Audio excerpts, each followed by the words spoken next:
No solution, yes, nothing is happening. अभी no solution no answer का मतलब है हमारे पास एक मिसिंग है, that is the light, that is a vision. ये सबके लिए कॉमन है, इज इट राइट? तो अगर हम जितनी लाइट ज्यादा डालेंगे पास्ट लाइफ रिग्रेशन के वक्त, मुझे लगता है पहली बात तो क्लैरिटी आ जाएगी, क्योंकि पहले क्लैरिटी तो चाहिए। अभी ये अंधेरा है, आप मुझे नहीं देख पा रहे हो, मैं आपको नहीं देख पा रहा हूं, और मैं अज्यूम कर रहा हूं आप ऐसे हो, आपको लगता है मैं ऐसा हूं। लेकिन जैसे ये लाइट्स आती है, ये सिंबल्स आते हैं, ये हीलिंग होती है, प्रकाश आता है, तो क्लैरिटी आ जाती है, और यही लोगों में मिसिंग है। पहली बात तो ये है। दूसरा पार्ट मिसिंग है एक्सेप्टेंस, कि ये ऐसा हो सकता है पहले भी।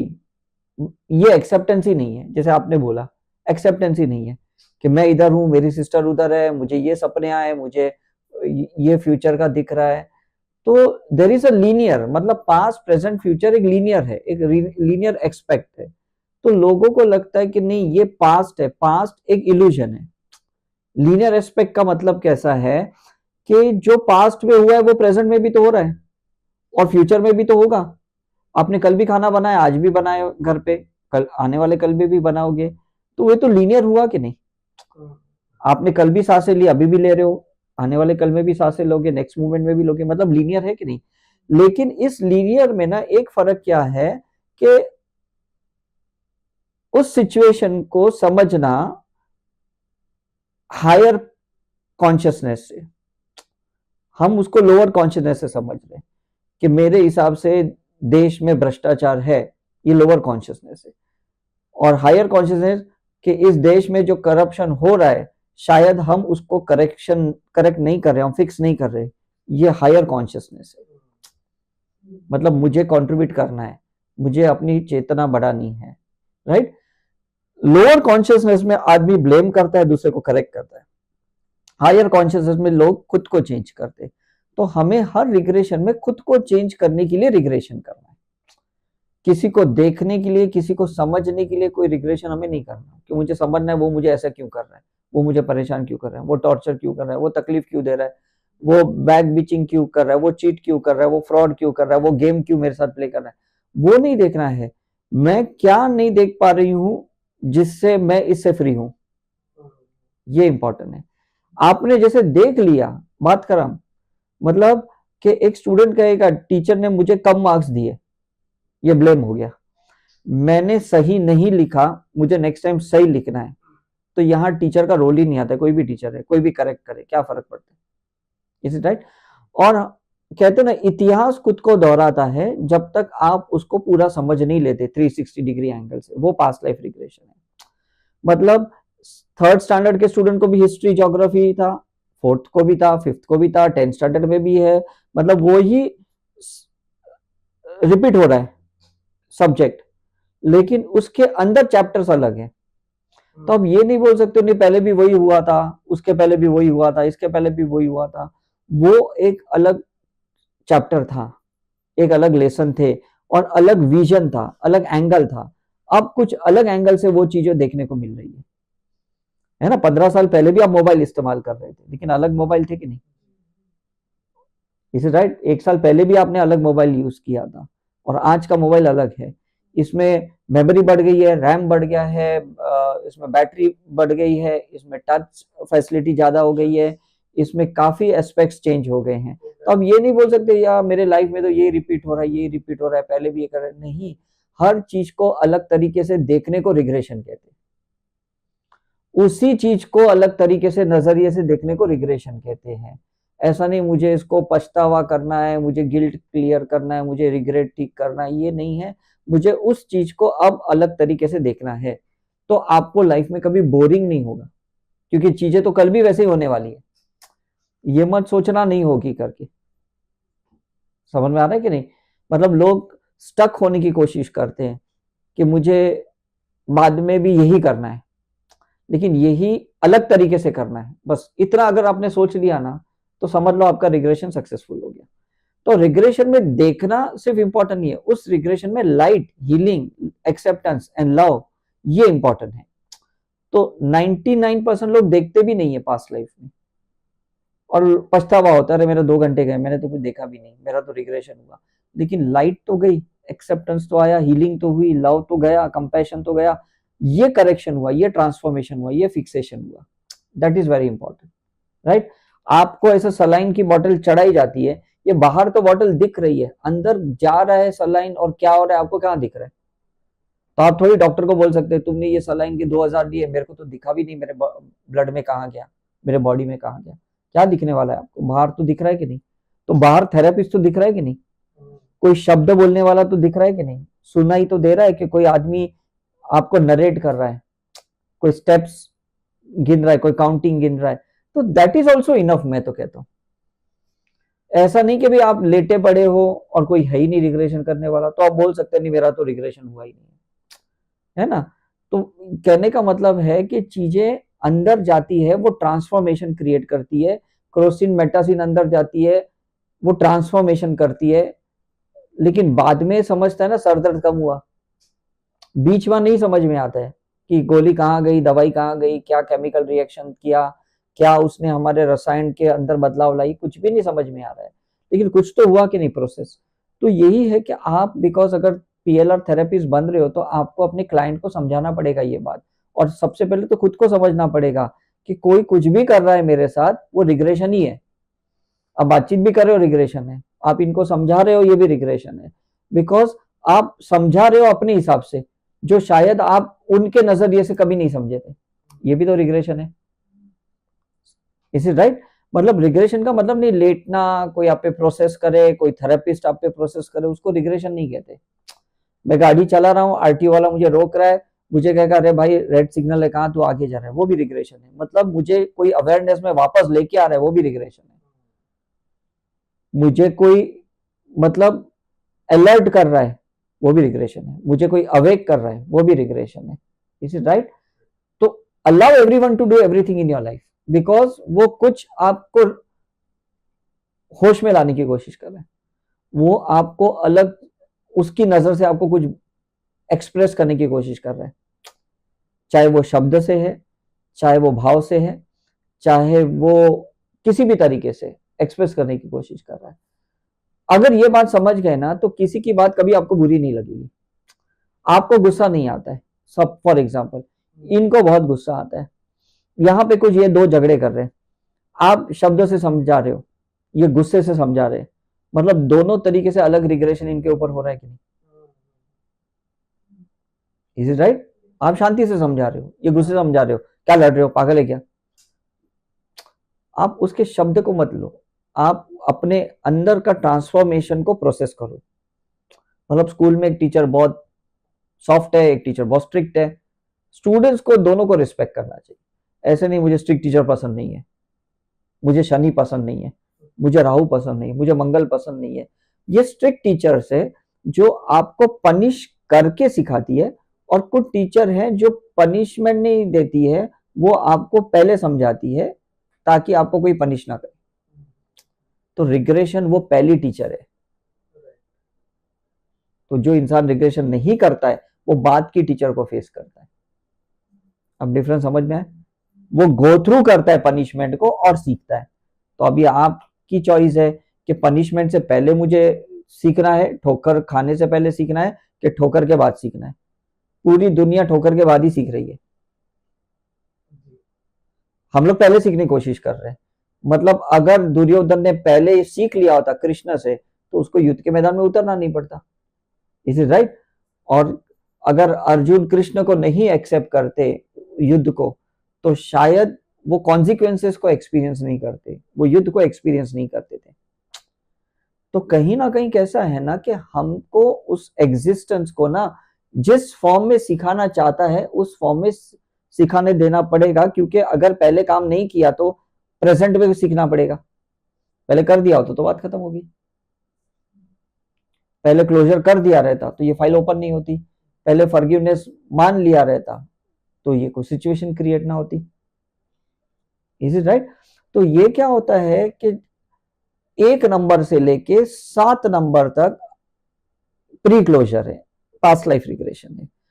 8 नंबर में एक्चुअली एक्शन है, पनिशमेंट है, और 9 नंबर लास्ट नंबर है जो करेक्शन के बाद का मैनिफेस्टेशन है। तो मैनिफेस्टेशन की एक चॉइस होती है, करेक्शन के बाद करना है या हमको एनर्जी को मैनिपुलेट करके करेक्शन करना है, मैनिफेस्टेशन करना है, ये आपकी चॉइस है।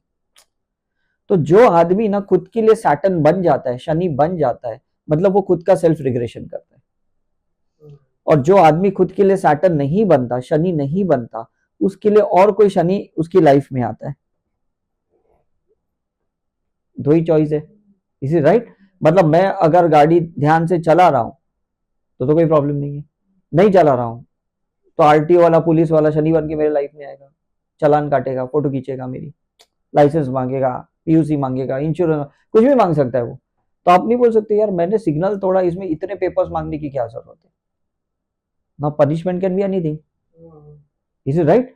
इधर इंडिया में रेप का 7 साल का सजा होता है, सऊदी में तो गला काट देते, खत्म ही कर देते। Punishment can be anything. ये तो क्या है कि ये तो चॉइस ऑफ पनिशमेंट तो लॉ है, और वो तो कोई हायर अथॉरिटी वाला डिसाइड करता है। अब आप इंसान वही हो, आपकी पनिशमेंट जैसी लिखी है उस हिसाब से आपका प्लेसमेंट होता है। कि आप इंडिया के रहने वाले हो तो आपको इंडिया के हिसाब से पनिशमेंट मिलेगा, इज राइट? मैंने कल मंदिर में फोटो खींचा, मेरे को बोला फोटो मत खींचो, अलाउड नहीं है, अंदर रख दो, मैंने रख दिया अंदर बैग में। मैंने दुबई में फोटो खींचा तो मेरा मोबाइल लेके कचरे के डब्बे में डाल दिया पुलिस ने। तो punishment is a choice of the country, punishment is a choice of a situation. आपको दोनों पनिशमेंट एक्सेप्ट करनी पड़ेगी, समझ में कि नहीं? आप ये नहीं बोल सकते अरे वहां पे भी मैंने गलती की, मेरे को तो बस सिर्फ बोल दिया अंदर रखो और यहाँ तो आप फेंक रहे हो। आप ऐसे नहीं बोल सकते, इज इज राइट? आप ये नहीं बोल सकते नहीं तुम आराम से भी तो वो, मतलब जैसा आप इनको बोलोगे, आप ये देखो आराम से बोल रहे हैं मुझे, आप भी तो आराम से बोल सकते थे, आप ऐसे नहीं बोल सकते, है ना? हम लोग बोलते हैं ना कि अरे लड़की बोलती है मायके में तो मुझे कितनी अच्छे से मम्मी पापा समझाते थे, सास तो कितनी डांट के समझाती है, जेठानी कितनी डांट के से। तो वो पनिशमेंट सिचुएशन बेस्ड होती है, टाइम बेस्ड होती है, परिस्थिति के हिसाब से होती है। तो प्लीज उस परिस्थिति के आने से पहले ना 1 to 7 अपना काम खत्म कर दो। वो 8 को ना, कोई आदमी आपके लिए 8 बने, कोई आदमी आपके लिए पुलिस बने, कोई आदमी आपके लिए वकील बने, कोई आदमी आपके लिए डॉक्टर बने, कोई आदमी आपके लिए तकलीफ देने वाला बने, इससे पहले आप अपनी पैटर्न्स को तोड़ो, आप अपनी फिक्सेशन करो, that is more important, right? नहीं तो कभी बॉस आपको तोड़ेगा, कभी कोई क्लाइंट आप पे केस फाइल कर देगा, यू नेवर नो, है ना? कभी ओनर हम पे केस करता है जब आप टेनेंट रहते हो कि भाई तुमने गलत मेरी प्रॉपर्टी का मिसयूज किया, ये किया। कभी भाई भाई को जेल, मतलब कोर्ट में लेके जाता है, बिकॉज आपका फिक्सेशन पहले होना चाहिए। तो आप क्या करो, जितने भी रिग्रेशन करो ना, आप यही इंटेंशन रखो कि मेरा सेल्फ करेक्शन जहां पे मैं नहीं कर पाया ना, वो अब मैंने कर लिया है। This is the first thing. जहां पे भी आपने अपनी चीजों को फिक्स नहीं किया, ऑब्जर्व नहीं किया, जो भी आपने चेंजेस अपने अंदर नहीं लाए, तो डेफिनेटली कोई तो आएगा कि नहीं, क्योंकि कुदरत आपको शून्य पे लाना चाहता है, 1 to 9 के बाद शून्य पे लाना चाहता है। वो साइकिल रिपीट नहीं हो सकती है, लेकिन आपने नहीं कुछ क्लियर करते हो, इसलिए वो साइकिल रिपीट हो रही है।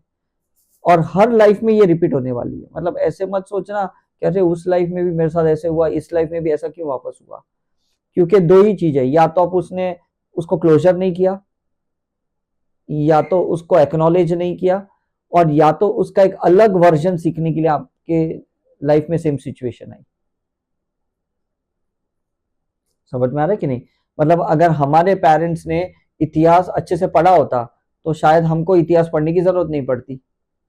उन्होंने अगर अच्छी चीजें करेक्ट कर ली होती तो शायद कुछ नया चीज हमें मिलता है। और शायद इस दुनिया को अलग तरीके से इतिहास समझना है, पुरानी इतिहास को, तो इसलिए शायद रिपीट भी हो रही है, चीजें रिपीट भी होती है ना कि भाई हाँ यार मेरे मम्मी के साथ भी ऐसा ही हुआ, मेरे पापा इतने टॉर्चर कर रहे थे, मेरे साथ भी ऐसा ही मेरा हस्बैंड कर रहा है। इसका मतलब कुछ तो इतिहास रिपीट हो रहा है, कुछ तो चीजें रिपीट हो रही है, क्योंकि आपको अपनी सोल क्लियरेंस के लिए ना, अपने कॉन्शियसनेस को बढ़ाने के लिए ना, कुछ चीजें रिपीट होती है। तो आप उसको डिनाई नहीं कर सकते हो।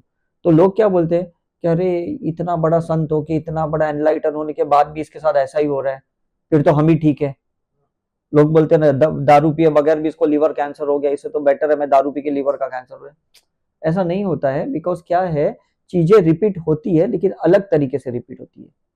आप अपनी गलतियों को छुपाने के लिए, दबाने के लिए या ईगो को सेटिस्फाई करने के लिए ना आप दूसरों की गलतियों का सहारा नहीं ले सकते। इसे क्लियर? तो ये नहीं बोल सकते हाँ वो तो उसके साथ भी हुआ तो क्या फर्क पड़ता है, मैं अकेला थोड़ी गलत कर रहा हूँ, कितने लोग गलत कर रहे हैं करके, you can not tell that thing. तो यही रिग्रेशन में आपको फिक्सेशन करना है कि ऑब्जर्वेशन जहां जहां पे आपका 5 सेंसेशन जहां वीक था, वो 5 सेंसेशंस को पिकअप करना है। मैंने ढंग से सुना नहीं, कम सुना, इसके वजह से मैंने अलग तरीके से उसको लिया। मैंने अच्छे से देखा नहीं और मैंने कुछ अलग इल्यूजन क्रिएट किया, इसके वजह से मुझे रिग्रेशन करना है। आपके 5 सेंसेशन उस वक्त एक्चुअल 100% परफॉर्मेंस में नहीं थे, इसलिए आपसे गलती हुई। अगर उस टाइम पे सही, अगर युधिष्ठिर सही सोच लेता कि मुझे पत्नी को दाव पे नहीं लगाना है, वो उस अवेयरनेस में रहता, तो शायद शकुनी का दाव पेच काम नहीं आता। करने वाला तो कुछ भी करेगा, मतलब आपके ऊपर ब्लैक मैजिक भी करेगा, कुछ भी करेगा, लेकिन उस टाइम पे आपको सोचना चाहिए कि मेरी सीमा ये है, मेरी बाउंड्री ये है, मेरी लिमिट ये है, मुझे इसके आगे नहीं जाना। राइट? चाहे वो सिग्नल है या किसी को दाव पे लगाना है या प्रॉपर्टी के इन्वेस्टमेंट है या बिजनेस का रिस्क है या कुछ भी है, मुझे इस लिमिट से आगे नहीं जाना है, क्योंकि आपका विजन जा रहा है कि इस लिमिट के अगर मैं आगे जाता और वहां कुछ चीजें अनकंफर्टेबल होती तो क्या मैं उसको एक्सेप्ट करता? अगर मैं विजय माल्या के जैसे स्कैम करता तो क्या मैं उसको मतलब हैंडल कर पाता? नहीं कर पाते। तो इतना स्कैम ही मत करो ना। Is it right? अगर मैं रिलेशनशिप में आगे बढ़ने के बाद कहीं बिगड़ता तो क्या मैं उस रिलेशनशिप को हैंडल कर सकता? नहीं कर सकते। तो रिलेशनशिप में जाओ भी मत। Is it right? तो ये जो बाउंड्रीज है ना, ये पास्ट लाइफ रिग्रेशन हमें बताती है कि उस वक्त आपका सोल लाइट कम था, सोल विजडम कम था, आपकी एनर्जी कम थी, इसलिए ये चीजें हुई। ठीक है? अब भगवान वापस, कुदरत उसी सिचुएशन को वापस आपके सामने लेके आ रही है। अब आपकी चॉइस है कि एनर्जी बढ़ा के उसको ठीक करना, हैंडल करना है, कॉन्शियसनेस बढ़ा के हैंडल करना है, विजन बढ़ा के हैंडल करना है, अवेयरनेस बढ़ा के हैंडल करना है। ये किसकी चॉइस है? अवर चॉइस है। राइट? तो क्या होगा कि नेक्स्ट टाइम जब भी ये चीजें होगी तो डेफिनेटली आपका परसेप्शन अलग रहेगा, बिकॉज आप अपने साथ डिस्कस करोगे, अपने इनर डायलॉग्स के साथ, अपने आप को एक एक गुरु की तरह से आप अपने अंदर बात करोगे। मतलब एक राइट ब्रेन में जो इमोशंस है, वो लेफ्ट ब्रेन उस टाइम पे गुरु बन जाएगा। वो बताएगा भाई तू ये थोड़ा ना आगे जा रहा है, ये तेरा कैलकुलेशन गलत है, ये तेरी सोच गलत है। लेकिन कब होगा? जब आप रिग्रेशन के बाद ना उस अवेयरनेस के साथ रहोगे। तो बह नहीं जाना है। हम बह जाते हैं ना, इसलिए तकलीफ होती है। मतलब हम उस सिचुएशन को एक पॉज नहीं दे रहे, हम क्या कर रहे हैं, उसके एक्शन को रिएक्शन कर रहे हैं, फिर हमारे रिएक्शन को वो रिएक्शन कर रहा है, फिर उसके रिएक्शन को मैं रिएक्शन कर रहा हूं। तो ये रिएक्शन की जो चेन है ना, ये कभी खत्म ही नहीं हो रही। जैसे इंडिया पाकिस्तान की रिएक्शन की चेन खत्म ही नहीं हो रही। किसी को तो पॉज देना पड़ेगा कि नहीं? और वो पॉज क्या है? वो पॉज स्पिरिचुअल प्रैक्टिस है। अगर मैं कहूंगा कि नहीं मैं ना इंडियन आर्मी को ना बॉर्डर पे रखूंगा ही नहीं, एक पॉज देता हूं, लेकिन उस टाइम पे अगर मैं स्पिरिचुअल प्रैक्टिस नहीं करता तो वो अटैक कर लेंगे।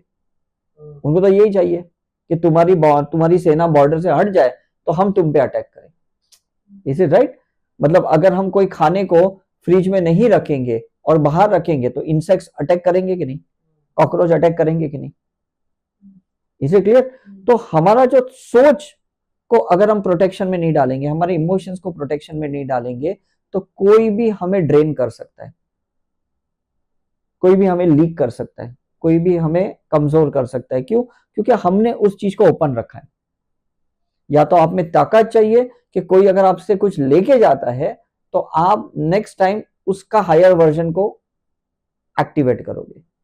लोग मुझे बोलते सर आपके टॉक्स ना लोग आजकल कॉपी कर रहे हैं, आपके पीपीटी लोग कॉपी कर रहे हैं और फिर खुद का टॉक दे रहे हैं या खुद की दुकान चला रहे स्पिरिचुअली। मतलब करने दो, जब तक लोग मुझ तक पहुंचते हैं ना मैं 2 कदम आगे जाता हूँ, तो मुझे कोई फर्क ही नहीं पड़ता, मेरी तैयारी बोल रहती है।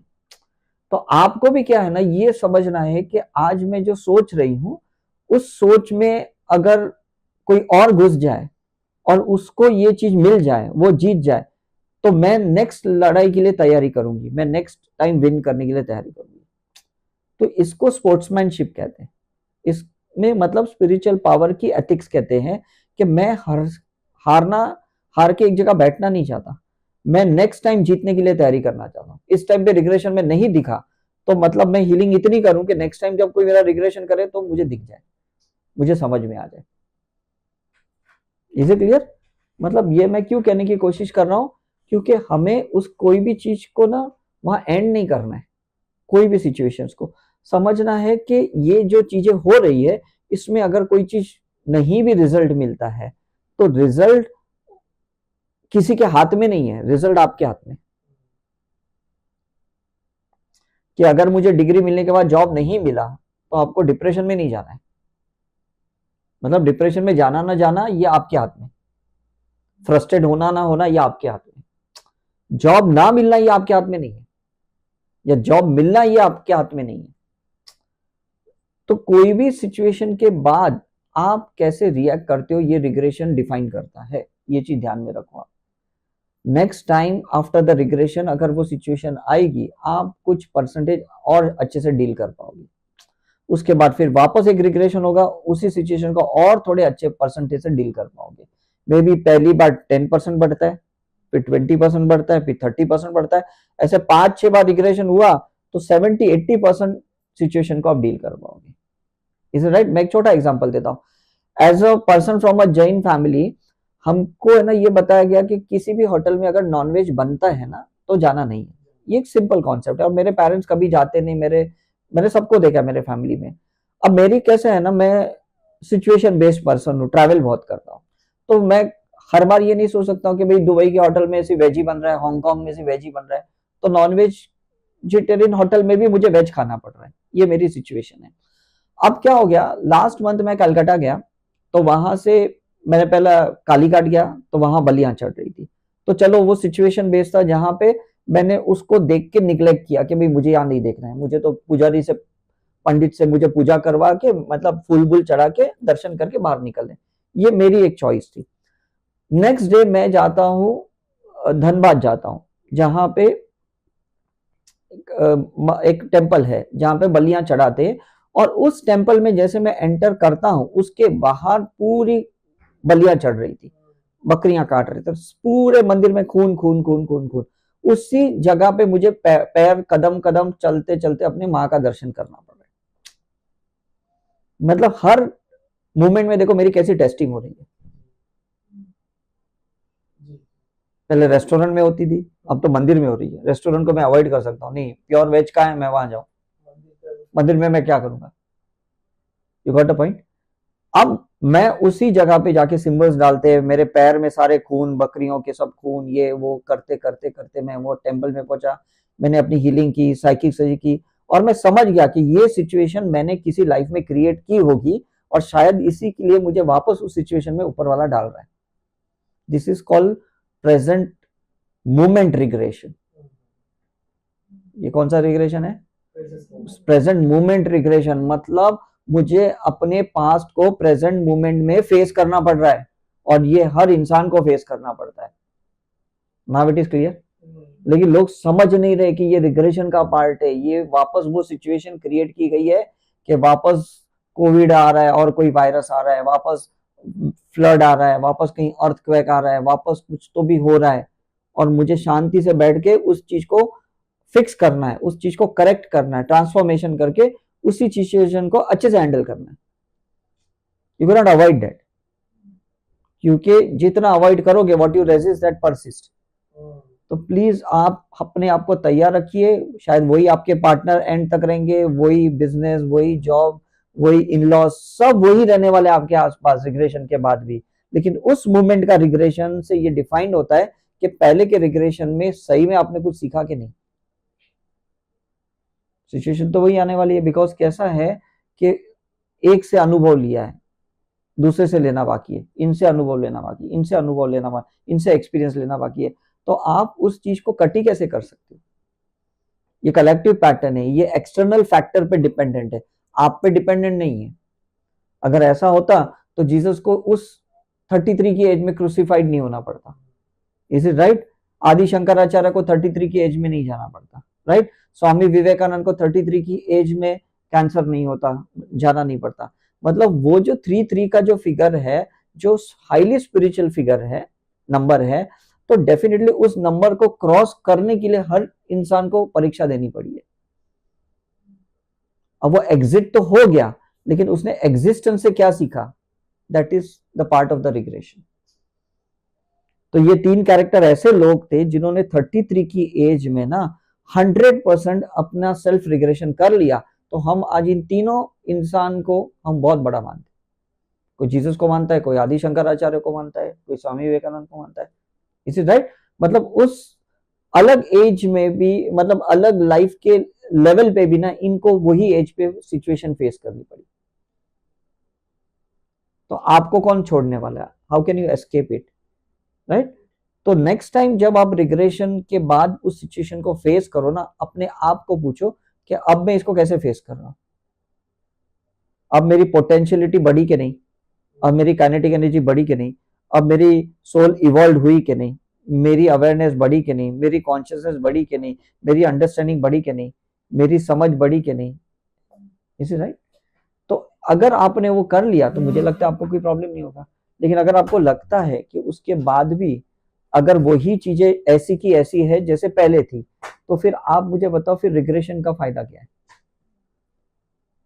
तो पहले बात तो ये मिथ निकाल दो कि रिग्रेशन का मतलब है मुझे देखना ही है, ये तो पहले निकाल ही दो। बिकॉज आपकी विजन इतनी मेगापिक्सल वाली एक्टिवेट नहीं हुई कि जो लो मेगापिक्सल की कुछ चीजें हुई थी उसकी लो फ्रीक्वेंसी में आप जा पाओ। आज अपनी रिग्रेशन में इतनी लो फ्रीक्वेंसी में भी नहीं जा सकते और एकदम हाई फ्रीक्वेंसी में भी नहीं जा सकते। आप बोलोगे नहीं मुझे रिग्रेशन में ना शिवा को देखना है, मुझे माँ काली को देखना है, उस हाई फ्रीक्वेंसी में भी नहीं जा पाओगे। आप उस फ्रीक्वेंसी में भी नहीं जा पाओगे जहां कोई कहीं टेररिस्ट एक्ट हुआ था कोई लाइफ में, या एक तांत्रिक एक्ट हुआ था, या आप कोई एनिमल थे, ऐसा भी नहीं जा पाओगे। इतनी लो फ्रीक्वेंसी में भी नहीं जा पाओगे। आप अपनी फ्रीक्वेंसी से थोड़ा कम या थोड़ा ज्यादा जा सकते हो। आपका रूट चक्र भी 1.7 हर्ट्ज फ्रीक्वेंसी है, तो 1.6 पे 1.5 पे जा सकते हो। Is right? सीधा 0.5 पे 0.2 पे नहीं जा सकते। और अगर जा पाए तो बड़ी बात है। जैसे मैंने अपनी 2 एनिमल लाइफ देखी, तो मैं 0.2 पे भी चला गया, 0.3 पे भी चला गया, मुझे समझ में आ गया, नहीं तो आउल और ईगल दिखता भी नहीं मुझे। और अगर मैं फ्रीक्वेंसी को एकदम हाई करता हूं, मेरी क्राउन चक्र की जो फ्रीक्वेंसी है वो अगर मेरी रूट चक्र की हो गई पास्ट लाइफ के वक्त, तो मैं गॉड गॉडेसेस को भी देख पाऊंगा। तो फिर इसका मतलब कि मैं अपनी फ्रीक्वेंसी को राइज करने के लिए तैयार हूं, मैं इतनी लाइट्स डालने को तैयार हूं कि मुझे वो लोग दिखे जो आदमी सोच भी नहीं सकता है। हेवन दिख जाए, पैराडाइज दिख जाए, देवी देवता एंजल्स दिख जाए, हनुमान जी दिख जाए। Is it clear? लेकिन वो कब दिखेंगे? कि जब आप अपनी फ्रीक्वेंसी से कम में भी खुद ही जा सकते हो और अपनी फ्रीक्वेंसी से खुद ही हाई जा सकते हो, तो आपका रिग्रेशन सक्सेसफुल होगा। वो प्रैक्टिस से पॉसिबल है। बिकॉज थेरेपिस्ट में भी इतना पावर नहीं होता कि आपको इतना लो लेके जाए या इतना हाई लेके जाए। इसलिए हम प्रेजेंट लाइफ रिग्रेशन ज्यादा करवाते, वूम रिग्रेशन करवाते, मनी रिग्रेशन करवाते, क्योंकि उसमें क्या होता है ना, ज्यादा लो फ्रीक्वेंसी में जाने की जरूरत नहीं है, ज्यादा हाई भी जाने की जरूरत नहीं है। सिर्फ फिक्सेशन करना है, सिर्फ ट्रांसफॉर्मेशन उस प्रेजेंट की सिचुएशंस को करना है, उससे ज्यादा कुछ नहीं करना है। 100 लाइफ पहले कोई देख ले, 200 साल पहले कोई किसी को देख ले, कोई दूसरा द्वापर युग में, त्रेता युग में खुद को देख ले, मतलब आप सोचो ना, इतनी उस डायमेंशन में कैसे जा पाओगे आप? इसलिए हम आपको करुणा लिंक सिखाते हैं, सिंबल सिखाते हैं, क्योंकि वो सिंबल्स आपको फ्रीक्वेंसी में चेंज करने में हेल्प करेगा। जो लोग affirmation based past life regression करते हैं, वो लोग आपको या तो डेप्थ में नहीं ले जा पाएंगे, और ले भी चले गए, फॉर एग्जाम्पल आप लोग राइट ब्रेन पर्सन हो, इमोशनल पर्सन हो, तो जा भी लोगे, लेकिन फिर उसका करेक्शन कौन करेगा? सिर्फ बातों से आप किसी को फुसला सकते हो, मैनिपुलेट कर सकते हो, करेक्शन नहीं कर सकते हो। आप बोलोगे नहीं नहीं नहीं, ये तो ठीक है, ये तो कुछ था, कुछ नहीं, आप शब्द से उसको बोलोगे, पॉजिटिव एफर्मेशन बोलो, तो बोल भी दोगे, बिकॉज उस टाइम पे आप उसके ट्यूनिंग में हो, उसकी एंकरिंग में हो।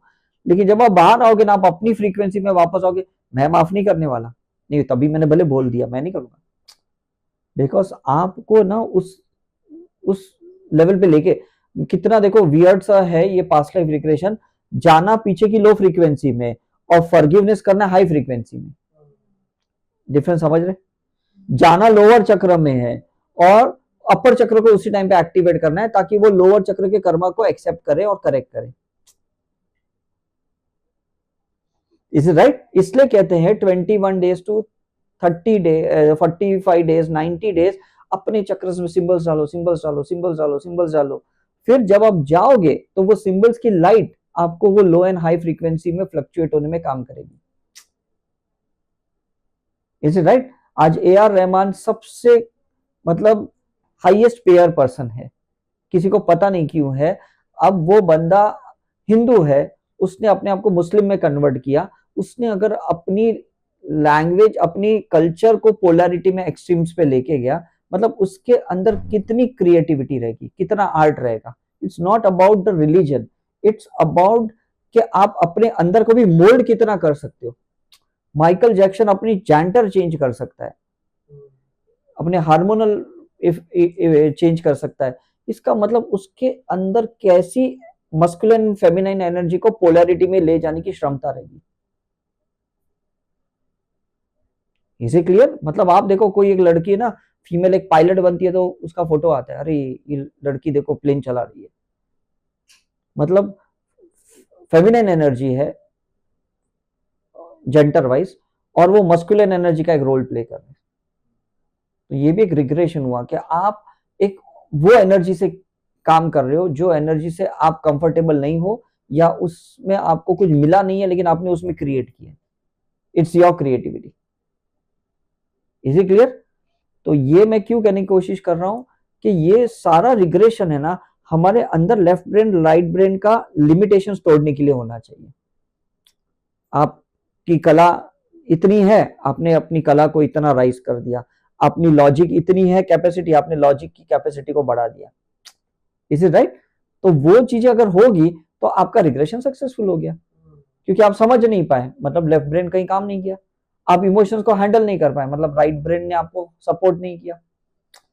तो ये जो सुपर कॉन्शियस माइंड है, ये जो हायर सेल्फ है आपका, ये उस राइट ब्रेन लेफ्ट ब्रेन को सिंबल्स डालते हुए, लाइट देते, लव देते, कंपैशन देते, विजडम देते हुए आपका करेक्शन करेगा। अगर आपके पास वो है ही नहीं तो करेक्शन करेगा कौन? तो पहले क्या करो, रिग्रेशन के पहले ना बहुत सेल्फ हीलिंग करो, बहुत अपनी कैपेसिटी बढ़ाओ, अपने फोटॉन्स बढ़ाओ। जैसे ये बढ़ जाएंगे उसके बाद समझ लो अब मेरा रिग्रेशन करना इजी है, क्योंकि मेरी अपनी सेल्फ लाइट हुई, सेल्फ लव क्रिएट हुआ, self value, self compassion create हो गया, मुझे अपने कर्मों को वैल्यू आ गई है कि मैं उसको रिलीज करने के लिए तैयार हूं। आप जीतना चाहते हो या कर्म क्लियर करना चाहते हो, पहले तो ये डिसाइड करो रिग्रेशन से पहले। कौन सी दो चीजें? बस क्लियर करना चाहते हो, ये दो चीजें पहले तो क्लियर करो। क्योंकि अगर आप बोलेंगे नहीं मुझे देखना है, मैंने गलती नहीं की, मुझे दिखाना है कि नहीं उसकी गलती है, उसके लिए मुझे रिग्रेशन करना है, मतलब आप जीतना चाहते हो। Is it right? और अगर आप बोलोगे भाई मेरी गलती हो कि उसकी जो भी है, बस मुझे रिग्रेशन में ना क्लियर करना है, तो मतलब आपको जीत से कोई लेना देना नहीं है। कार्मिक डेप्थ है ना, वो क्लियर करना चाहते हो, बात खत्म हो गई यहाँ पे। Is it right? कोई चीज अगर आपने एक्सेस दे दिया, किसी को एक्स्ट्रा दे दिया, तो नेचर को पता है कि इनको मुझे 10 रुपए देना था, इन्होंने 12 ले लिया मेरे को, है ना, इनको मुझे 8 देना था, इन्होंने 10 दे दिया। क्यों? क्योंकि 2 यहाँ ज्यादा गया, नेचर यहां से मुझे दे देगा, मेरा तो बैलेंस क्लियर हो जाएगा कि नहीं। लेकिन मेरी मेंटेलिटी साइकोलॉजी कैसी है, मैंने इनको 12 दिया, मैं अभी इनसे 2 लेके ही रहूंगा, मैं छोड़ूंगा नहीं। मैं ये देखना है पास्ट लाइफ में इन्होंने मेरे से 2 ज्यादा क्यों लिया। ये कह रहे हैं कि मैं 10 का 12 8 का 10 दे रही हूँ, मैंने कहा वो तुम्हारा लेना देना, मुझे कोई लेना देना, मेरे को तो इनका देखना है। See this is how you have to understand in your past life regression, कि यहाँ पे कैसा है ना कि अलग अलग लोग अलग अलग लेवल से तुम्हारे साथ कनेक्टेड है, कोई देने के लिए, कोई लेने के लिए, और जो जिस लेवल से है ना उसको उसी लेवल पे रहने दो। आपको उसका कोई ऊंचा नीचा नहीं करना है, उसकी इक्विलाइजर नहीं बिगाड़नी है, इज इट राइट? क्योंकि आपने उसकी इक्विलाइजर अगर बिगाड़ दी ना तो उसकी रिदम बिगड़ जाएगी। और किसी भी इंसान की लाइफ की अगर आप रिदम बिगाड़ते हो ना, चाहे वो ब्रेथ की रिदम है, थॉट की रिदम है, तो डेफिनेटली ना आप एक कर्मा क्रिएट करते हो। किसी की भी रिदम बिगाड़ो मत। वो कैसे पता लगे बिगाड़ दी? नहीं समझ नहीं आता है ना, अभी ये अपना गाड़ी चला रहे हैं, मैं अपनी गाड़ी चला रहा हूं, मैं इनको ओवरटेक कर रहा हूं, कि मैंने इनकी रिदम बिगाड़ी कि नहीं? Is it right? आप कुछ अलग तरीके से बिजनेस करना चाहते हो, मैं सोचता हूँ ये गलत कर रहे हैं, मैं इनको सिखा रहा हूँ कैसे बिजनेस करना, मैं इनकी रिदम बिगाड़ रहा हूँ कि नहीं? इसलिए रिग्रेशन में ना स्पेस क्रिएट करनी पड़ती है। रिग्रेशन में ना एक अपने ही हायर सेल्फ को ऊपर लेके देखना पड़ता है, भाई मैंने किसकी रिदम बिगाड़ी, किसने मेरी कब बिगाड़ी, क्योंकि इसके वजह से मेरी ट्यूनिंग हट गई है ना, मेरी एनर्जी डिप्लीट हो गई, ड्रेन हो गई। तो समझ में आ जाएगा ना कि भाई मैं किसी के स्पेस में गया या कोई मेरे स्पेस में गया, जाना ही नहीं चाहिए ना, है ना? जैसे अभी शंकर भगवान को समझो पार्वती माँ को मिलना था, और सपोज गणेश जी ने नहीं जाने दिया, तो वो उनकी स्पेस में एंटर हुए कि नहीं? इस राइट? और उन्होंने उतना इनको एंगर से ले लिया कि उन्होंने उसका गला काट दिया। तो वो क्या था ना कि किसी की भी आप रिदम बिगाड़ोगे, अभी गणेश जी की समझो शंकर ने ही रिदम बिगाड़ी, तो उनको ही कहीं से सर लेके आना पड़ा ना। तो रिग्रेशन में यही होता है कि आपने किसका क्या पार्ट लिया है, वो पार्ट आपको वापस देना पड़ेगा। आपने किसी से पैसे ले लिए, किसी की एनर्जी ले ली, किसी का लव ले लिया है, किसी का रिस्पेक्ट ले लिया है, किसी का कुछ तो लिया है आपने, वो चीज आपको देने के लिए वापस वो सिचुएशन क्रिएट हुई है। और वो कब होगी किसको पता? अब इतने लोग फ्लाइट में मिले और प्लेन क्रैश हो गया, ये किसको पता कि कितने जन्मों के बाद ये मिले, और उसके लिए सब लोग को वेट करना पड़ा। सबकी एक जर्नी होए उसके लिए कितने जन्म वेट करने पड़े। तो हम आज इतने मिले हैं, शायद कितने जन्मों के बाद मिले, हमको ऐसा बैठने के लिए ना हमने एक संकल्प डाला हुआ था। तो इसमें से एक पर्सन भी अगर मिसिंग रहता तो डेफिनेटली सबकी रिदम बिगड़ जाती। तो अगर हम सोचे नहीं ठीक है मुझे जाना है, मुझे जाना है, मुझे फायदा हो कि ना हो, शायद हो सकता है मेरे वजह से किसी को फायदा हो। सी this is how you make their rhythm affiliate. समझ में कि नहीं? तो आपका प्रेजेंस डिवाइन होना चाहिए, अनकंडीशनल होना चाहिए, आपका प्रेजेंस सेल्फिश नहीं होना चाहिए। समझ में कि नहीं? तो आप जब किसका रिग्रेशन करते हो, इसमें ये मत सोचो कि भाई मेरा कुछ फायदा होना चाहिए, बस उसका फायदा होता है, शायद इसलिए भगवान ने मुझे अपॉइंट किया, 140 करोड़ की पॉपुलेशन मुझे क्यों बोला इसका रिग्रेशन करने को, या उसको क्यों बोला मेरा करने को। उस सिचुएशन में जो आपके कॉमन कार्मिक है, जो कोई जन्मों जन्मों पहले आप दोनों का क्लियरेंस रह गया था, क्लोजर रह गया था, इसलिए आपको वापस मिलाया गया। कभी एज अ रूम पार्टनर मिलता है जब रेसिडेंशियल रिट्रीट होती है, या कभी हम लोग थेरेपिस्ट पार्टनर बन जाते हैं ऐसे, इज राइट? उसमें जेंडर कोई भी हो, एज कोई भी हो, दैट डजंट मैटर, आप कर्म क्लियर करने को तैयार है, that is important factor. Is it clear? तो ये जो एथिक्स है रिग्रेशन का, ये पहले समझ गए तो मुझे लगता है अब आपको इजी होगा। बिकॉज सोल लेवल कैसा है, इन्फेंट सोल से लेके स्टार्ट होता है, हम इनफाइनेट सोल लेवल पे जाते हैं, लेकिन इनफाइनेट सोल लेवल पे जाने के लिए ये रिग्रेशन का करेक्शन बहुत इंपॉर्टेंट है, अदरवाइज इवोल्यूशन पॉसिबल नहीं है। हमने जैसे जैसे उसको हील किया, करेक्ट किया, लाइट्स डाली, एक्सेप्ट किया, लव दिया, तो समझ लो आप इवॉल्व हो गए। इसका कोई पैरामीटर नहीं है, इसका कोई यूनिट्स नहीं है, इसका कोई मतलब मेजरमेंट नहीं है, आपको समझ लेना है कि चलो अब मुझे हल्का लग रहा है, बस मतलब इवॉल्व हो गए। अब मैं पहले ही वाले सिचुएशन को इतना सीरियसली नहीं ले रहा हूं, मतलब आप इवॉल्व हो गया, आपका रिग्रेशन सक्सेसफुल हो गया। चीजें तो वैसे वापस आने वाली, ऐसे मत सोचना रिग्रेशन के बाद अब ये वैसा नहीं होगा, यू नेवर नो। आपका सीखना खत्म हो गया, सामने वाला तो अभी भी सीखने के लिए आपकी लाइफ में है, आप उसको अपनी लाइफ से कैसे निकाल सकते हो, है ना? जहां आप कोई क्लास में टॉप कर रहे हो, उसी क्लास में कोई प्रमोटेड भी है, उसी क्लास में कोई फेलियर भी है, उसी क्लास में कोई पिछले साल से यही क्लास में बैठा पड़ा है, आप उसको कैसे निकाल सकते हो? आप मुझे बताओ, निकाल सकते हो? आप टीचर को या प्रिंसिपल को बोल सकते हो कि भाई मैं टॉप किया तो मेरे ना वो फेलियर्स को दूसरे क्लास में डालो, मेरे क्लास से निकालो? आप ऐसे नहीं बोल सकते हो, राइट? लेकिन अगर आपने अपनी इंटेलिजेंसी को या अपने लेवल को मेंटेन किया तो आपको कोई फर्क नहीं पड़ता कि आपके साथ फेलियर भी बैठा है, प्रमोटेड भी बैठा है ना, कोई पॉलिटिकली बैठा है कि नहीं, कोई इन्फ्लुएंस से बैठा है, आपको क्या फर्क पड़ता है ना। कहीं पे पेट्रोल का भाव 20 रुपए से लेके 110 रुपए भी हो गया, आपको क्या फर्क पड़ता है, आपकी तो इनकम उससे भी 10 गुना बढ़ गई है। तो आप ये नहीं बोल सकते अरे मेरे उस टाइम पे 40 साल पहले 10 रुपया था, फिर 30 साल पहले 20 रुपया था, अभी तो 110 है, कितनी महंगाई बढ़ गई। महंगाई नहीं बढ़ी, सब लोग का लेवल बढ़ गया है।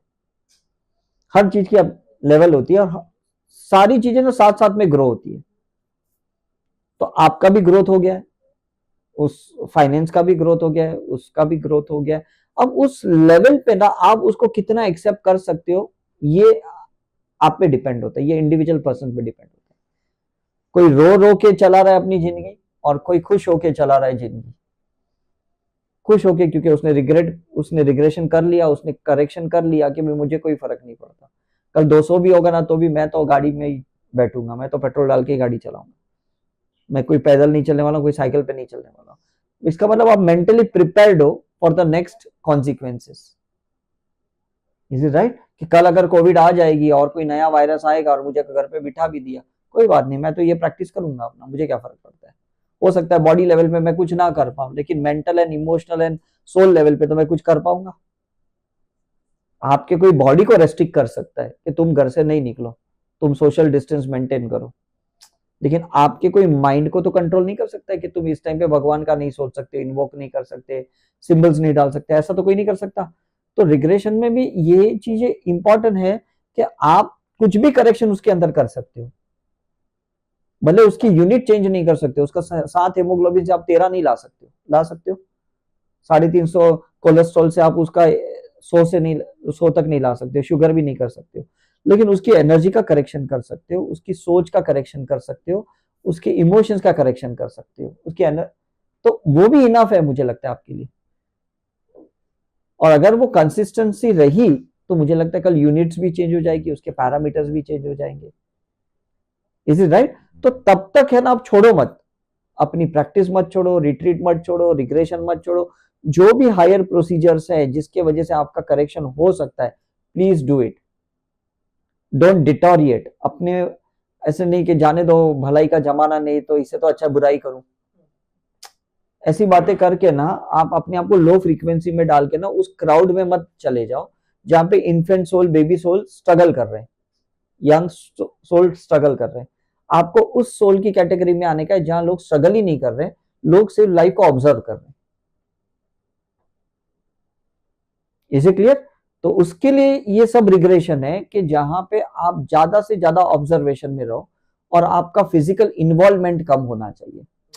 अभी जितना भी आपका फिजिकल इन्वॉल्वमेंट है ना, चाहे वो पार्टनर के साथ या इन लॉज के साथ या ऑफिस में या जॉब में, समझ लो इतना रिग्रेशन कम हुआ है। अगर मैं मेडिकल प्रैक्टिस करता तो मुझे 10-12 घंटे पेशेंट के साथ बैठना पड़ता, अब मैं स्पिरिचुअल प्रैक्टिस में हूं तो मुश्किल से 1-2 घंटा मैं बैठता हूं लोगों के साथ, बाकी के टाइम पे मैं अपने साथ रहता हूं। देखो ये मेरा रिग्रेशन का फायदा होगा। Is it right? मतलब न तो मुझे हर कफ कोल्ड से कैंसर तक के पेशेंट को मुझे अटेंड करना पड़ता, हर एक के साथ बैठना पड़ता। और अभी कैसा है, मैं अपनी सेल्फ रिग्रेशन, सेल्फ करेक्शन कर चुका हूं, तो मैक्सिमम लोगों के साथ मेरा फिजिकल डिटैचमेंट हो गया, फिजिकल प्रेजेंस का डिटैचमेंट हो गया।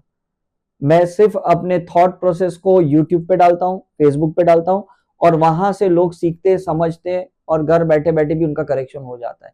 उनको मुझ तक भी आने की जरूरत नहीं पड़ती, ना मुझे उनको अटेंड करने की जरूरत पड़ती है। तो don't you think this is evolve part? है कि नहीं? मतलब मुझे सिर्फ सोच छोड़नी है, और अगर आपकी सोच छोड़ी हुई काम कर गया मतलब रिग्रेशन सक्सेसफुल हो गया। और मेरी सोच छोड़ने के बाद काम नहीं हो रहा मतलब मेरा कर्मा काम कर रहा है, मतलब मुझे रिग्रेशन करने की जरूरत है। मैंने कोई सोच छोड़ी और वो एग्जीक्यूट नहीं हुआ, इसका मतलब कर्मा बीच में आया कि नहीं? है ना? अभी मैंने ओला बुक की और बार बार वो कैंसिल कर रहा है, मतलब मेरा कर्मा बीच में आ रहा है। मैंने एक सोच छोड़ी, मैंने उसमें बुक किया ये एड्रेस का और एक्सेप्ट कर लिया, मुझे गाड़ी मिल गई, तो मतलब मेरा क्लियर हो गया था, वो आई ना। मुझे उसके लिए कोई 12 लाख की कोई गाड़ी की इन्वेस्टमेंट नहीं करनी पड़ी, मुझे सिर्फ 300 रुपए देने पड़े और वो मुझे एयरपोर्ट पे छोड़ दिया, मेरा बात खत्म हो गया ना। वो देखो ड्राइवर आपके लिए काम कर रहा है, ओला की कंपनी आपके लिए काम कर रही है, वो गाड़ी आपके लिए काम कर रही है, उसके इतने पार्ट्स आपके लिए काम कर रहे हैं। तो ये हमें एंड रिजल्ट समझना है कि हमें कितने एफर्ट्स डालने पड़ रहे, इसके मतलब रिग्रेशंस कम हुए। और जितना इस यूनिवर्स में हमारे एफर्ट्स, फिजिकल एफर्ट्स कम लग रहे, तो इसका मतलब मैं इवॉल्व हो गया हूं, मेरा सोल लेवल नेक्स्ट लेवल पे हो गया। Is it right? Mahatma Gandhi चले भी गए और उनकी फोटो नोट पे है, तो कितने इवॉल्व रहेंगे। हम भले सोचे he was not good politician, he was not good person, हम अपने माइंड से कुछ भी सोच सकते हैं, लेकिन आज करेंसी पे तो उनका फोटो है। Is it right? तो मैं ये कहने की कोशिश कर रहा हूं कि आपका कितना 24 घंटे में फिजिकल इन्वॉल्वमेंट होता है ना, समझ लो उतना आपका रिग्रेशन कम हो गया है। जितना आप इंडिपेंडेंट है, जितना लोग आपसे फ्री हैं, इसका मतलब आपका रिग्रेशन काम कर गया। राइट? जितनी आप अपनी 5 सेंसेशन के साथ रह सकते हो, अपनी प्योर फीलिंग के साथ रह सकते हो, मतलब आपका रिग्रेशन सक्सेसफुल हो गया। अभी आप आपकी सिस्टर को देख रहे हो सपने में, उसकी लाइफ देख रहे हो, मतलब आपका कार्मिक कितना रहेगा। आप पास्ट भी देख रहे हैं, उसका फ्यूचर में किसके साथ क्या होने वाला है वो भी देख रहे हैं। मतलब हम इंडिपेंडेंट कहाँ हैं? हमारी सोच कितनी डिपेंडेंट है, इसकी देख रही है, उसकी देख रही है। मैं किसी की ऑरा रीडिंग करता हूँ, उसके बाद कॉर्ड कटिंग करता हूँ। मैं बहुत साल पहले जब पास्ट लाइफ रिग्रेशन करता था, तो मैं कॉर्ड कट करता कि जो मैंने ऑब्जर्व किया है मैंने एब्जॉर्ब नहीं किया, क्योंकि अगर मैं एब्जॉर्ब कर लेता तो मुझे भी वही पार्टिकल्स एक्टिवेट हो जाते जो उसके हुए। तो आपको भी यही करना पड़ेगा, हर रिग्रेशन के हर मोमेंट में कॉर्ड कट करते जाओ। उसने कोई सीन देख लिया, आप यहाँ कॉर्ड कट करो। मैंने दिखाया, अब मुझे वो एब्जॉर्ब नहीं करना है। वो हील करे या ना करे, मुझे तो हील करना है, मुझे तो बाहर आना है। मुझे तो उसके कैरेक्टर को, जो मैंने उसको दिखाया है, उस कैरेक्टर से मुझे बाहर आना है। Is it right? तो ये लॉज ऑफ कर्मा है। ये मतलब टाइप ऑफ जो सोल की जो हम बात करते हैं कि जिसमें नेक्स्ट लेवल पे सोल पहुंचनी चाहिए, लेकिन वो मोमेंटरी जाएगी। मतलब मैंने आपको रिग्रेशन करते वक्त हील किया, मेरा और आपका सपोज यंग सोल लेवल पे कर्मा है, और मैंने रिग्रेशन करते करते हीलिंग किया, तो हम दोनों अब मैच्योर सोल लेवल पे पहुंच गए। एटलीस्ट मैं तो पहुंच गया, आपने मेरी हीलिंग एक्सेप्ट की तो आप भी मैच्योर सोल लेवल हुए। अदरवाइज आप यंग ही रहोगे सोल लेवल पे और मैं मैच्योर एक लेवल ऊपर चले जाऊंगा। तो मैं जैसे मेरी वाइब्रेशंस हाई हो गई, मैं आपके कर्म से फ्री हो गया। तो चॉइस किसकी है? हमारी है। मतलब हर मोमेंट में हम क्या करना है, हम उसको जितना स्पिरिचुअली इन्वॉल्व कर रहे हैं ना, उससे ज्यादा इन्वॉल्व हम चाहिए। हम जितने सिंबल्स डाल के उसको हील कर रहे हैं ना, उससे ज्यादा सिंबल्स हमें अपने ऊपर डालने चाहिए। बिकॉज हमें अपने वाइब्रेशंस को हाई रखना है ना, तो वो लो वाइब्रेशंस वाली जो फाइल देख रहा है, जो लाइफ देख रहा है ना, उसमें हम इन्वॉल्व हो जाएंगे। आप बोलोगे कैसे? मैं आपको एक सिंपल एग्जांपल देता हूँ। कभी भी किसी के ऑटो में बैठोगे और उसने अगर 5 रुपए भी ज्यादा लिया ना, आप 10 लोगों को बोलते हो मेरे से 5 रुपए ज्यादा लिया, मतलब उसकी लो फ्रीक्वेंसी में आप कनेक्ट हो गए कि नहीं? आपने 5 रुपए देके सोचा यार चलो शायद मेरा कोई कर्म रहेगा इसलिए मुझे ज्यादा देना पड़ रहा है, चलो मतलब आपने कट कर दिया कर्म। फिर आपको किसको बोलने की जरूरत ही नहीं कि मेरे साथ चीट हुआ, मेरे साथ फ्रॉड, क्योंकि आपने वहीं पे पेनल्टी पे कर दी, खुशी खुशी पे की और कर्म क्लियर करके है, तो आप किसी को क्यों बोलोगे? है ना? अगर कोई लड़की मायके जाती है और उसको कोई टॉर्चर करता है और उसने उसको वहीं पे समझ लिया मेरा कुछ कर्मा रहेगा इसलिए ये मुझे परेशान कर रहे हैं, तो मुझे उसके साथ हील और डील करना है, तो वो क्यों मायके में रोज फोन करके बोलेगी मेरे पे टॉर्चर हो रहा है, मेरे पे टॉर्चर हो रहा है? Is it right? आप पुलिस स्टेशन में भी कंप्लेन लिखने जाते हो, एफआईआर करने जाते हो, तो वो लोग एक्सेप्ट थोड़ी करेंगे। मैं कुछ महीने पहले इधर गया था गोवा, और मेरा मोबाइल हाईजैक हो गया, मतलब वो व्हाट्सअप किसी ने ये कर दिया और उसके बाद उसने पैसे मांगना शुरू कर दिए किसी ना किसी से। मैं पुलिस स्टेशन जाके कंप्लेन करता हूँ, वो बोलता है नहीं हम 24 घंटा कुछ नहीं करेंगे, 24 घंटे बाद हम एक्शन लेंगे। मतलब मैं समझ गया कि 24 घंटे के अंदर मुझे अपना कार्मिक क्लियर करना है उस बंदे से जिसने मेरा मोबाइल को हाइक किया। Is it right? मैंने पूरा साइकिक सर्जरी रात भर की, हीलिंग की, मेरे सेल्फ रिग्रेशन किया, जो भले मैं फिजिकली उसको नहीं जानता हूँ, मेंटली उसको नहीं जानता हूँ, उसका नाम नहीं जानता हूँ, लेकिन मैं सोच गया मेरा सोल का कुछ तो कर्मा रहेगा जिसके वजह से वो बंदा कहीं तो बैठा और वो प्ले कर रहा है मेरे मोबाइल से। Is it right? मैंने वो करके नेक्स्ट डे जब 10 बजे मैं सीआईडी के ऑफिस में गया, वहां पे क्राइम ब्रांच के ऑफिस में गया, वो लोगों ने फॉर्मेलिटी की कि हाँ ठीक है, हमने आपका रजिस्टर कर दिया, ठीक है, ये ऐसे हमने कर दिया। और मैंने एक मैसेज डाल दिया मेरे अपने सेल्फ मैसेज पे कि मैंने ये कंप्लेंट कर ली है और मेरा है ना, मुझे रिजल्ट मिल गया है करके। अब और उन्होंने भी है ना समझ लिया कि किसने किया। तुरंत वो बंदे ने लॉग आउट कर दिया मेरे इससे, क्योंकि उसको ये डर था कि शायद वो पूरी तरह से चीजें समझ में आ गई। समझ में कुछ नहीं आया था, सिर्फ रजिस्टर्ड हुआ था कंप्लेंट, समझे ना। लेकिन उसको मैंने एक ही मैसेज सेल्फ पे डाला, सेल्फ व्हाट्सएप पे डाला कि भाई जो भी है अब उनको सब कुछ मिल गया है, अब मतलब खेल यहीं खत्म हो गया। तो सामने वाला आदमी का जो फियर रहता है ना, वो फियर उसको खत्म करता है। पहले आपको फियर था कि वो कंट्रोल कर रहा है, अब उसको आपने एक फियर क्रिएट कर दिया कि आपको अब कोई कंट्रोल करेगा। ये रिग्रेशन का एक सेल्फ रिग्रेशन का प्रोसेस है, क्योंकि आपने पूरी रात हीलिंग की, साइकी सही की, तो आपका फियर खत्म हो गया। आपका फियर खत्म हो गया तो आप किसी को भी फियर में डाल सकते हो। आपको कोई आंसर मिल गया, आपका डाउट निकल गया, तो बात खत्म हो गई कि नहीं। जब तक आपको डाउट है, कोई आपके अंदर और डाउट डालेगा, कोई फ्यूल टू फायर करते रहेगा आपके अंदर, इज राइट, बस स्वाहा करते रहेगा। लेकिन आपने इतना करेक्शन कर दिया ना, अब आपको कोई फर्क नहीं पड़ता।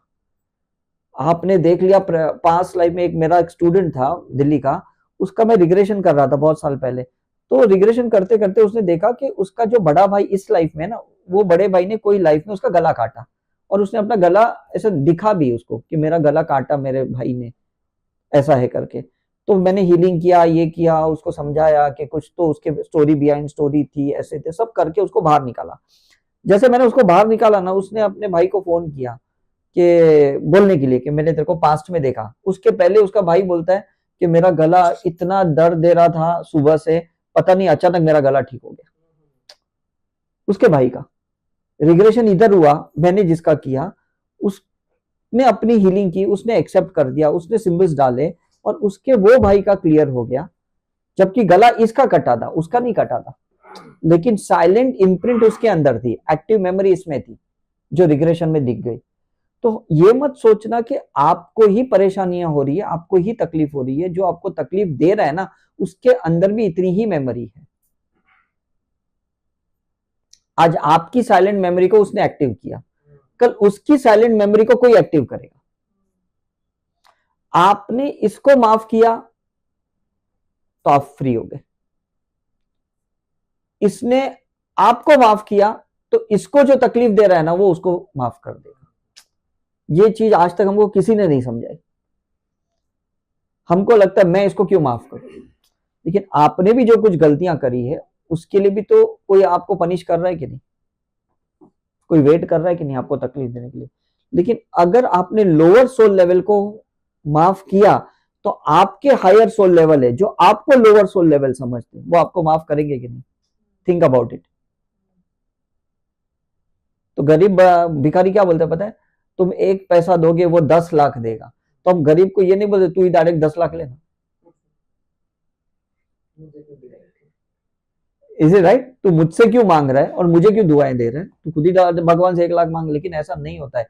भगवान ने जानबूझकर ना हमको एक दूसरे पर डिपेंड किया है कि तुम 10 रुपया दो, क्योंकि तुम्हारे वॉलेट में 100 रुपीज है, राइट। और तुम भगवान से 100 रुपीज मांग रहे हो, क्योंकि भगवान के पास $1 मिलियन पड़े। Is it right? तो आपको क्या करना है, सिर्फ लोअर सोल लेवल को फॉरगिव करना है। आपसे अपर सोल लेवल वाले बाय डिफॉल्ट आपको फॉरगिव करेंगे। और ये देखना, ये कुदरत का मतलब अलग ही मैथमेटिक्स है, जो क्वांटम साइंस है, जो मुझे भी नहीं समझ में आया। मतलब हमको जैन में समझाया गया था कि पद्योशन में ऐसे प्रतिक्रमण करो, सामायिक करो, ये साइंस मुझे नहीं समझाया गया था। अगर ये समझाया रहता ना उस टाइम पे, तो शायद मैं ये धार्मिक प्रोसीजर छोड़ता ही नहीं कि भाई मुझे अनाज से माफी मांगनी है, मुझे पशु पक्षी से माफी मांगनी है, मुझे धरती से माफी मांगनी है। मतलब मैं क्यों माफी मांगू, मैंने धरती का क्या बिगाड़ा है, मैंने अनाज का क्या बिगाड़ा है, मैंने एनिमल्स का क्या बिगाड़ा है। लेकिन अब मुझे समझ में आ रहा है, इनको मैं माफ करूंगा तो ऊपर वाला जो मुझे लोअर समझ रहा है वो मुझे माफ करेगा। Is it clear? तो हम उस साइकिल से फ्री होने के लिए रिग्रेशन कर रहे हैं, उस साइकिल में वापस आने के लिए रिग्रेशन नहीं कर रहे। तो ये bottom line of the story है रिग्रेशन का, कि हमको एग्जिट करना है उस बर्थ एंड लाइफ की साइकिल से, डेथ की साइकिल से, जहां पे लूप में हर चीज रिपीट होती है। और अगर आपको रिपीट साइकिल नहीं चाहिए तो बाहर निकल जाओ। मे भी 2-3 रिग्रेशन के बाद आपको सपने नहीं आएंगे, आपको आपकी सिस्टर का कुछ दिखाई नहीं देगा, तो ये मत समझ नहीं तो लॉस हो गया, पहले अच्छा था, मुझे दिखाई दे रहा था, समझ में आ रहा था। Is it right? बिकॉज वो ड्रामा से बाहर आ गए हो, अटैचमेंट से बाहर आ गए हो, उसके कॉर्ड से बाहर आ गए हो, तो और क्या चाहिए आपको? आप इंडिपेंडेंट हो गए। जो भी उसकी लाइफ में हो रहा है उसको सस्पेंस होने दो, उसको देखने की कोशिश क्यों कर रहे हो? अपनी क्यों वो साइकिक एबिलिटी लगा रहे हो? Is it right?